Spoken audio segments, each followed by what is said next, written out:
សូមជម្រាបសួរបងប្អូនរួមសេចក្តីជំនឿក្នុងសេចក្តីស្រឡាញ់របស់ព្រះយេស៊ូវគ្រីស្ទទាំងអស់គ្នាព្រះបន្ទូលនៃព្រឹកនេះមានចំណងជើងថាអុំទូកទៅរកសេចក្តីសុខមានរឿងនិទានមួយនិយាយអំពីក្មេងស្រីម្នាក់ឈ្មោះសូរីយ៉ាថ្ងៃមួយនៅពេលជីដូនរបស់នាងធ្លាក់ខ្លួនឈឺធ្ងន់សូរីយ៉ាត្រូវអុំទូកឆ្លងទន្លេដ៏ធំមួយដើម្បីទៅរកឱសថបុរាណនៅត្រើយម្ខាងទៀតក្នុងអំឡុងពេលធ្វើដំណើរនាងបានជួបនឹងការលបួងចិត្តជាច្រើនលើកទី1នាងឃើញត្រីធំៗលោតក្បែរទូកហើយនាងចង់ឈប់ចាប់វាដើម្បីធ្វើម្ហូបដ៏ឈ្ងុយឆ្ងាញ់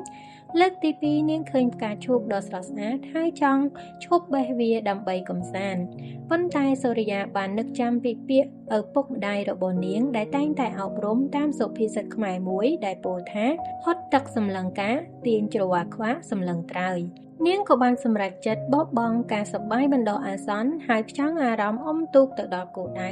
ជាលទ្ធផលនាងរកបានឱសថមកសង្គ្រោះជីវិតជីដូនបានទាន់ពេលវេលាហើយក៏នាំមកនូវសេចក្តីអំណរដល់ក្រុមគ្រួសារទាំងមូលព្រះបន្ទូលនៅព្រឹកនេះបានលើកជាសុភាសិតខ្មែរដែលពោលថាហត់ទឹកសម្លឹងកាទាញច្រវាខ្វាក់សម្លឹងត្រើយតាមអត្ថន័យការសម្លឹងកាសំដៅទៅលើមនុស្សដែលចង់បំពេញចិត្តខ្លួនឯងភ្លាមមិនចង់រងចាំ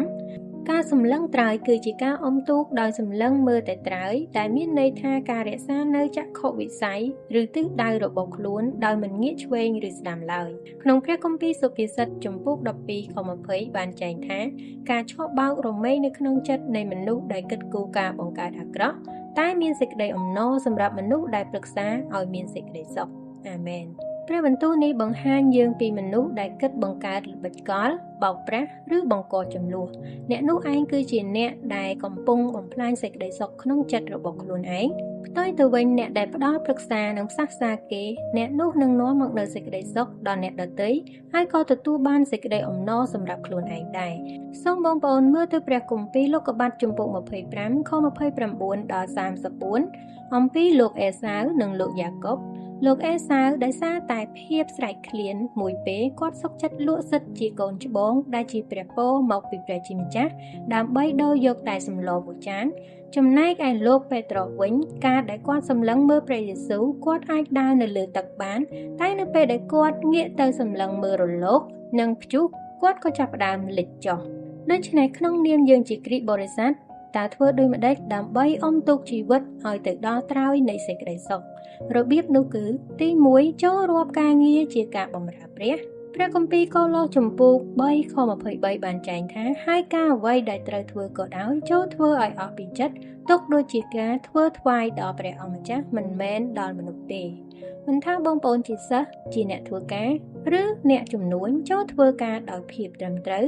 ការទាញច្រវាគឺការធ្វើដោយស្មោះត្រង់គឺជាការធ្វើជាទីបន្ទាល់ពីសេរីល្អរបស់ព្រះទៅកាន់មនុស្សជុំវិញខ្លួនទី2ចូលស្វែងរកព្រះハរតីព្រះនៅព្រះគម្ពីរម៉ាថាយចំពុក6ខ33បានចែងថាចូលស្វែងរកនគរនិងសេចក្តីសុចរិតនៃព្រះជាមុនសិនទើបគ្រប់របស់ទាំងនោះនឹងបានប្រទានមកអ្នករាល់គ្នាថែមទៀតផងការអានព្រះគម្ពីរប្រៀបដូចទៅនឹងការហត់ទឹក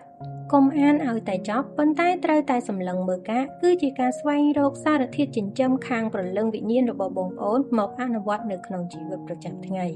ទី3ចូលសាបព្រោះសន្តិភាពនៅព្រះគម្ពីរសុភាសិតចំពុក12ខ20បានចែងថាការឆោបបោករមែងនៅក្នុងចិត្តនៃមនុស្សដែលគិតគូរបង្កើតការអាក្រក់តែមានសេចក្តីអំណរសម្រាប់មនុស្សដែលប្រឹក្សាឲ្យមានសេចក្តីសុខអាមែនមនុស្សដែលគិតកល្បិចនឹងបាត់បង់សេចក្តីសុខក្នុងចិត្តប៉ុន្តែអ្នកដែលផ្សះផ្សាគេគឺជាអ្នកដែលសម្លឹងមើលត្រើយម្ខាងទៀតនោះនឹងច្រូតបានសេចក្តីអំណរដូច្នេះត្រើយនៃជីវិតគ្រីស្ទបរិស័ទគឺជាការរស់នៅក្នុងបំណងប្រាថ្នារបស់ព្រះយេស៊ូវគ្រីស្ទដែលជាប្រភពនៃសេចក្តីសុខពិតប្រាកដសំណួរត្រូវពិចារណាតើអ្វីទៅជារឿងឥតប្រយោជន៍ដែលកំពុងរំខានផ្លូវនៃព្រះពររបស់អ្នកសូមអរគុណសូមព្រះយេស៊ូវប្រទានពរ